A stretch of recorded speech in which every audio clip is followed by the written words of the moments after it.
Hello नमस्कार, स्वागत है आपका हमारे चैनल जीएस स्टडी 94 में। और दोस्तों मैं यश।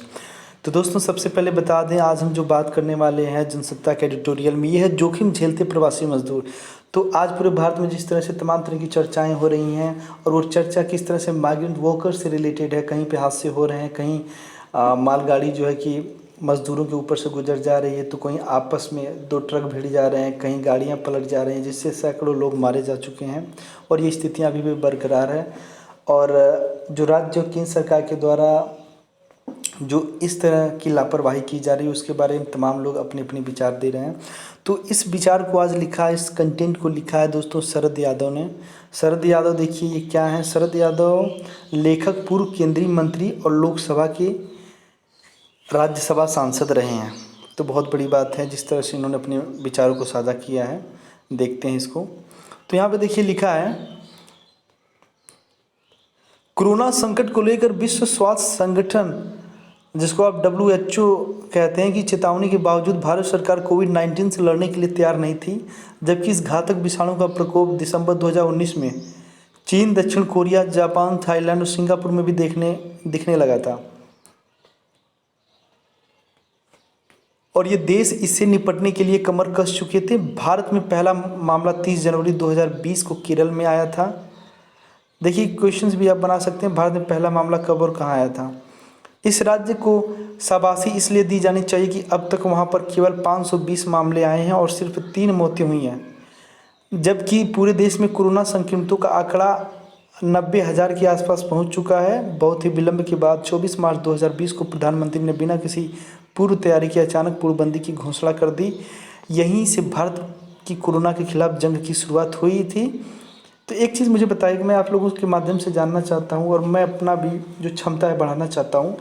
जो दोस्तों WHO के द्वारा जो कदम उठाया गया था कोविड-19 को लेकर, और जिस प्रकार से अमेरिका जैसे देश ने उसे हाशिए पर रख दिया और तमाम तरह की आलोचनाएं की WHO और चीन की, तो क्या आपको लगता है कहीं न कहीं WHO की लापरवाही है? अगर हो सके तो इस चीज़ को ज़रूर लिखिएगा, मेंशन करिएगा। उसके बाद है, यहाँ पे देख सकते हैं, एकांतवास जैसे तमाम इंतजाम आज की स्थितियों को देखते हुए कोरी कवायद ही साबित हुए। पूर्णबंदी का सीधा प्रभाव देश की अर्थव्यवस्था और विकास की गाड़ी का दूसरा पहिया माने जाने वाले कामगारों की ज़िंदगी पर पड़ा। पूर्णबंदी की घोषणा के समय ये प्रवासी कामगारों को उनके कार्यस्थल पर रोकने की पर्याप्त व्यवस्था की जानी चाहिए थी। मैं बार बार कहता हूँ, अगर राज्य सरकारों के द्वारा अब उनके राज्यों में फंसे जो प्रवासी मजदूर हैं, अगर शेल्टर, फूड, वाटर, ऐसी तमाम ज़रूरत की चीज़ों की व्यवस्था अगर वो किए होते हैं तो प्रवासी मज़दूरों को इस तरह पैदल नहीं निकलना पड़ता। कहीं ना कहीं प्रवासी जो मज़दूर थे वो इनसिक्योर हो गए हैं राज्य सरकारों की पॉलिसी को लेकर, कि नहीं कहीं ना कहीं हमारे साथ भेदभाव किया जा रहा है और आने वाले समय में और भी ये चीज़ें क्रिटिकल हो जाएंगी, तो उसके बाद शायद हम ना निकल पाएँ। मतलब इस तरह की जो इनसिक्योरिटीज़ उनके अंदर आई, क्यों आई? इन्हीं लोगों की वजह से आई। ठीक है, तो वही लोग जिम्मेदार हैं। इसके एवज में सरकार इन प्रतिष्ठानों को मुआवजा देने का ऐलान करती। कारोबारी संस्थान संभावित होने के खतरे से परे हटकर अपने श्रमिकों की देखभाल करते हैं। इससे मजदूर अपने घरों को पैदल ही लौटने के लिए मजबूर नहीं होते और भविष्य में स्थिति सामान्य होने पर उनका रोजगार सुरक्षित रहने की भी गारंटी रहती है। मगर चूंकि सरकार के निर्णयों में भ्रम की स्थिति थी, इसलिए प्रवासी मजदूर अपने घरों को निकल लिए और पलायन का यह सिलसिला अभी तक नहीं थमा है। इसके गंभीर नतीजे आज ही सामने हैं। कई लोग रेल की पटरियों पर चल रहे हैं क्योंकि सड़कों पर पुलिस का पहरा है और हज़ारों की संख्या में ट्रकों में लद कर जा रहे हैं। इनमें से कई ट्रक सड़क हादसे के शिकार भी हो गए हैं। ऐसी स्थिति NDA शासित राज्यों में ज़्यादा देखने को मिली है। NDA का मतलब होता है नेशनल डेमोक्रेटिक अलायंस, जिसे आप कह सकते हैं BJP की बात हो रही है। निराश्रित गरीबों के संबंध में राज्य सरकारों को पूर्णबंदी के दौरान निर्धारित सुरक्षा बंदोबस्त के साथ साथ रहने की व्यवस्था भी करनी चाहिए। इन सभी बातों का ऐलान पूर्णबंदी लागू करते वक्त ही हो जाता है, न तो इतना भ्रम फैलता और न ही अफरा तफरी मचती। इसी प्रकार छात्रों को भी संबंधित राज्य सरकारों द्वारा बसों से घर भेजने की अनुमति केंद्र सरकार को पहले ही दे देनी जानी चाहिए थी, जिससे कि बच्चों को इतने दिनों तक संक्रमण के खतरे के बीच नहीं रहना पड़ता। ये सब घटनाएं इस बात का प्रमाण है कि सरकार को स्थिति की गंभीरता का अंदाज़ा ही नहीं था। नई सरकारी आमला या अनुमान लगा पाया कि यह स्थिति कितने समय तक बरकरार रह सकती है।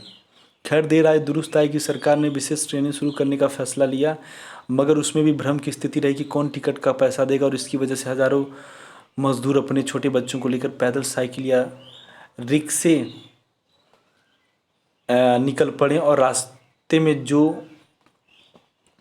उन सभी को देखना पड़ा वह सारे देश ने देखा। तो मैं आपको बता दूं कि जो इनएप्रोप्रिएट इन्फॉर्मेशन लोगों तक पहुंचा रहे हैं उससे संभलिए आप लोग।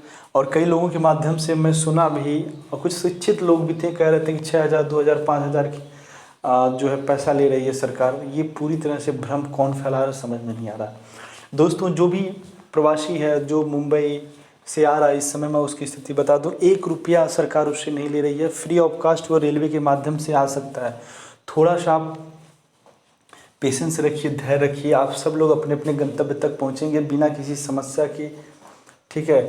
पर जो स्थितियां आप पैदा कर रहे हैं, पैदल चले जा रहे हैं, मानता हूं कि कुछ दिक्कतें आ रही हैं राज्य सरकारों के द्वारा जो आपके साथ भेदभाव किया गया है, पर दोस्तों ऐसे लोगों के साथ गलत इन्फॉर्मेशन मत शेयर करिए। मान लीजिए अभी किसी ने कह दिया कि व्हाट्सएप पे शेयर कर दिया भैया अभी तो 6,000 लिया जा रहा था, अब 10,000 लिया जाएगा, उसके बाद पता चला वहाँ से बेचारे निकल के चल गए हैं। तो ये जो भ्रम फैलाया जा रहा है कुछ व्यक्तियों के द्वारा, कुछ संस्था के द्वारा, उनके जो मंसूबे, जो उद्देश्य वही है भारत जैसे देश को अस्थिर करना। तो कम से कम जो पढ़े लिखे लोग हैं अपने मित्रों, अपने लोगों को फ़ोन करके बताएं कि 1 रुपया नहीं लिया जा रहा, सरकार नहीं ले रही, आप लोग फ्री में आएंगे। और ये चीज़ें दोस्तों मेरे साथ भी हो चुकी हैं। एक व्यक्ति से एक दिन ऐसे में बात कर रहा था तो उसने बोला 6,000 रुपया लिया जा रहा है, 4,000 रुपये लिया जा रहा है। उसके बाद मैं कुछ समय के लिए एकदम शॉक हो गया, एकदम मैं बोला ऐसा कैसे हो सकता है यार, ये तो पूरी अराजकता आ जाएगी, पूरे देश के लोग सरकार के खिलाफ आ जाएंगे। पर जब हमने इस चीज़ पे एक अपने ही भाई से पूछा तो उन्होंने कहा नहीं यार ये सब बस ऐसे ही लोग भ्रम फैला रहे हैं, ठीक है। तो यहाँ देख सकते हैं सबसे सुखद की बात तो यह है कि हमारे देश की गरीबी और लाचारी को पूरी दुनिया ने देखा। सवाल यह है कि अब इन श्रमिकों की वापसी कैसे होगी, ये हमारी अर्थव्यवस्था की इंजन है, इसलिए बिना इनके लौटे उद्योग धंधे कैसे चलेंगे, यह गंभीर प्रश्न है। अब बात कोरोना संकट के कारण पड़ने वाले आर्थिक प्रभावों की, यह जग जाहिर है कि देश की अर्थव्यवस्था अब लगभग ठप है। इसे फिर से शुरू करना अब समय की मांग है। इसके लिए बेहतर होता कि भारत सरकार शुरू में ही यह घोषणा कर देती कि इस पूर्णबंदी के दौरान उद्योग धंधों, कर्मचारियों और मजदूरों आदि को जो भी नुकसान होगा उसकी भरपाई सरकार करेगी। कुछ समय के पश्चात स्थिति को समझते हुए आर्थिक पैकेज की घोषणा हो जाती। इससे होता कि यह प्रवासी मजदूर अपने घरों को निकलते भी नहीं, और जो अभी व्यापारी वर्ग चिंता में घर पर बैठा है वह सोच रहा है कि आगे कैसे काम चलेगा, वह भी उत्साहित रहता। देश में जो हालात चल रहे हैं उनका बयान शब्दों में किया नहीं जा सकता है। आज बड़े पैमाने पर बाज़ार में पैसा लगाने की ज़रूरत है। इसके लिए सबसे पहले प्रवासी श्रमिकों सहित सभी गरीब लोगों को पुनर्वास सुनिश्चित किया जाना जरूरी होगा। आरबीआई के पूर्व गवर्नर रघुराम राजन ने भी इस बात का उल्लेख किया कि सरकार 65,000 करोड़ रुपए गरीब लोगों के कल्याण के लिए निकाल सकती है, जो हमारी 200 लाख करोड़ रुपए की जीडीपी वाली अर्थव्यवस्था के लिए बड़ी रकम नहीं है। अब आर्थिक पैकेज का ऐलान हो चुका है। और आज एक चीज़ बता दें आपको, ये जो समस्याएं आप देख रहे हैं मात्र भारत जैसे देश की समस्या नहीं है। कोविड-19 की वजह से दोस्तों पूरे पृथ्वी पर जितने भी देश हैं, ठीक है, सारे देश इन समस्याओं से जूझ रहे हैं। सारे देश में यही हलचल मची हुई है। मात्र ये कि हमारे यहाँ की जो मीडिया है उसे तमाम तरह के अधिकार हैं, राइट टू एक्सप्रेशन है, ठीक है। और अन्य देशों में मीडिया के ऊपर इतना सारा प्रतिबंध लगा है कि जब तक वहाँ का जो सरकार है जब तक उस पर बताएगा नहीं, कहेगा नहीं, तब तक वो उस चीज़ को दिखा नहीं सकते, ठीक है। उसके बाद है वित्त मंत्री ने टुकड़ों में इसका ब्यौरा दिया है।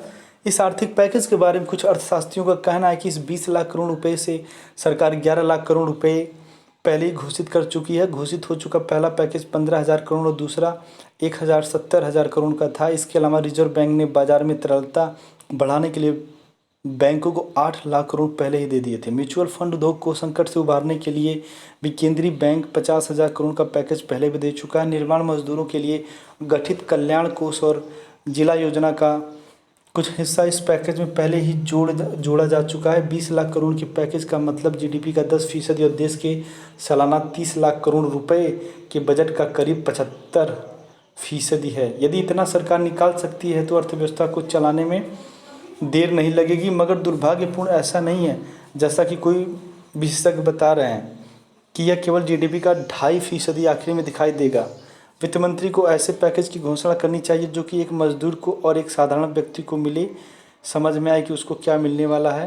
पैकेज में सीधा सीधा यह बताना चाहिए कि जो पूर्णबंदी में कारोबारी मतलब छोटी छोटी बड़ी फैक्ट्री, दुकानदार, शोरूम आदि कुछ भी कारोबार करने वाले जिनका अर्थशास्त्र में योगदान होता है, किसान, कर्मचारी, मजदूरों आदि सभी वर्गों के बारे में अलग अलग बताना चाहिए, उनकी भरपाई किस तरह से की जा रही है। अब पूर्णबंदी को सुरक्षा नियमों के साथ समाप्त करना चाहिए ताकि कुछ आर्थिक गतिविधियां फिर से शुरू हो सकें। सरकार को पूर्णबंदी को उठाने का विचार 3 मई को ही करना चाहिए था। पूर्णबंदी के चलते भी जिन शहरों में संक्रमण बढ़ना था वह बढ़ ही गया है। समय की मांग है कि संक्रमित लोगों के परीक्षण का दायरा बढ़कर और सुरक्षित दूरी और बीमारी के इलाज के साथ पूर्णबंदी को जल्द से जल्द उठाया जाना चाहिए। इस बीमारी के लिए जब तक कोई दवा या टीका नहीं खोज लिया जाता तब तक हमें अपनी प्रतिरोधक क्षमता का ध्यान रखते हुए इनके साथ जीवन यापन करना पड़ेगा। तो आप देख सकते हैं कि दोस्तों जिन राज्यों में विदेश से ठीक है ज़्यादातर लोग आते जाते थे वहाँ पे इनका संक्रमण ज़्यादा हुआ, क्योंकि उन्हीं के प्रभाव में पहले लोग आए, इसीलिए चाहे मुंबई हो चाहे दिल्ली हो, ठीक है, हमारे देश के वे शहर सबसे ज़्यादा संक्रमित हुए हैं जहाँ पे ऐसी आवाजाही संचालित हो रही थी। तो आज के लिए इतना ही। नमस्कार, धन्यवाद।